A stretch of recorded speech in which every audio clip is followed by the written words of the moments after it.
Sandra, and I will be your guide through foster orientation. So, hopefully, by now you've all read through the foster manual, but during orientation, we will be going through it together so that I can just bring to light some more information that is going to be useful for you to know going forward. So, step one, after orientation, once you're approved to foster for us, step one will always be the foster request form. This is how you tell PAWS that you're ready to go and you're ready for suggestions on which dog you want to foster. So if you click here on the foster request form, it's going to bring you to this page and you simply fill out this information, send it in, and the foster placement coordinators will get in touch with you with some suggestions on dogs that might work for you. We rely on you using your good judgment to pick a dog that's going to be appropriate for your household and that you feel would be a good match for you as your foster. So once you submit this form and the girls get in touch with you with some suggestions, you go to the website and you can read about the dog because they're likely already listed on the pawsnewengland.com website. And just as if you were an adopter, as a foster, you just select the dog that you feel would be the best match for you. Once you've done that, you let your foster placement coordinator know, and she will then put you in touch with the foster that has the dog currently in the South. You get a chance to communicate with them directly, ask any questions, and then confirm that you would like to foster that dog. So that's the process. This is where you would go every time you want to foster a dog for us. So if you foster a dog and they get adopted and then you take some time off, when you come back into the group, this is how you will let us know that you're ready to go again. So just always refer back to this manual and this foster request form here. A question I always get is, where can I see the list of available dogs to foster? And the answer is there is no such list for the public. It's a private list. It's constantly changing, and it's a long list of dogs that is managed by the foster placement coordinators. So even though we do use our private Facebook page to highlight certain foster requests that we have, ultimately the foster request form is the only way to match yourself with a foster dog and go through that process of getting started.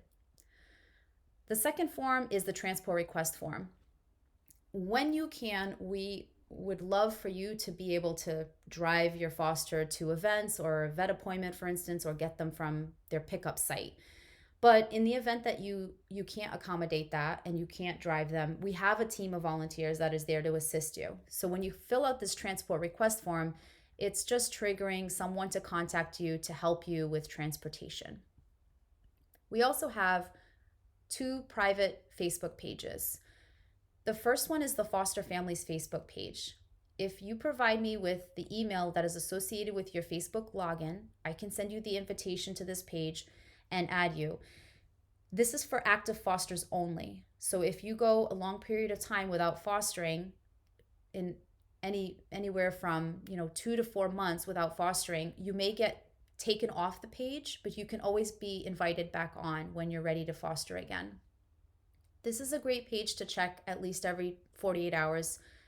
It's going to have information regarding events, updates, urgent requests, highlighting certain dogs that may need a foster right away, puppies, any dogs that are coming, booked for the following weekend, and we need someone to step up and foster. So this is a really great page just to be aware of what's going on behind the scenes. The other page is the community page. This page is really just for you to connect with other volunteers, perhaps ask for donations. If you're a new foster and you need supplies, you can go onto the community page and request that, if someone has a crate that you can borrow or dog food. And we often have plenty of donated supplies that we can share around the foster families community. So definitely use this page to connect with other people, share stories, share insights, ask questions. This is the page that you want to do that on. The foster families page, again, is really where things are happening. You shouldn't be posting on it. Even if you see a dog that has been posted for a foster, if you comment on the post, you can do that, but also recognize that you must fill out the foster dog request form. Otherwise, your comment is probably not going to be considered. So we'll go back to the manual here. And step 1, we went over the contact information. So I'm just going to briefly go through this list so you are aware of all the roles and functions within the core volunteer contact list. Normally, we use email as our preferred method of contact. However, there are a few phone numbers here that are to be used for true emergencies only. Please don't call or text if it isn't an emergency. Otherwise, just refer to the email. So we have our co-founders, Joanne and Kelly. Adoption contract coordinators are the volunteers that send contracts to adopters via email. So you most likely will not be needing to contact them for anything. The foster placement coordinators are the volunteers that you will be in touch with when you're being matched up with your foster dog. I am the foster onboarding and orientation coordinator and always here to answer any questions that you may have. The foster placement info email coordinators will send you an email upon confirmation that you will be fostering a specific dog. So the email is going to have information related to your foster dog, and it will tell you who the adoption coordinator is that you'll be working with. So it's just a good email to prepare you for what's to come. The booking transport coordinator you probably won't need to contact her for anything. Adoption coordinators, there's many of them. They are all trained a specific way to process applications for PAWS, and they have a list of dogs assigned to them. So every time you foster a dog, you may be working with a different adoption coordinator. Adoption coordinators and fosters work together to process applications. Events coordinator. Events are not mandatory for you to attend, but they are a great way to promote your foster dog, especially if you're not getting applications. If you decide you'd like to attend an event or host an event, you can contact the coordinator to set something like that up. The transport assistance coordinators handle any transport driver request forms that come in. Vet services coordinator, really important. All the dogs that come from the South will be vetted before they get to you. However, while they're with you, we want to make sure that they're in good health at all times. And so sometimes you may not need to go to a vet, but if you feel like there is a concern and you feel like a vet appointment is necessary, the first thing you want to do is contact the medical concerns coordinator and ask them whether a vet appointment is necessary. Explain the situation, and if it is necessary, then you would contact the vet services coordinator to book an appointment with a PAWS New England vet. We must have all the foster dogs go to PAWS New England vets, and there's many good reasons behind that. We have an extensive partner network of partner vets all over New England, so we're going to ask you where you live, and then we'll figure out which vet is closest to you, so we can then book an appointment. But all appointments must go through the vet services coordinator. And keep in mind that doesn't include emergency vet appointments. So the next category here is the emergency vet appointments. And anytime there's an emergency, we would ask that you get approval before you go to an ER by calling one of these phone numbers or emailing. The records coordinator handles records. So anytime some paperwork or document is generated while the foster is in your care, we need a copy of it. So you need to either scan or email it to the records coordinator or take a really good picture of it and send that. We have an electronic database called Animal Shelter Manager where we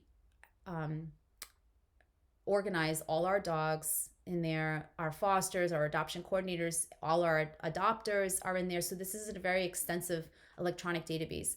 You do not have access to this database, but the adoption coordinator that you work with does.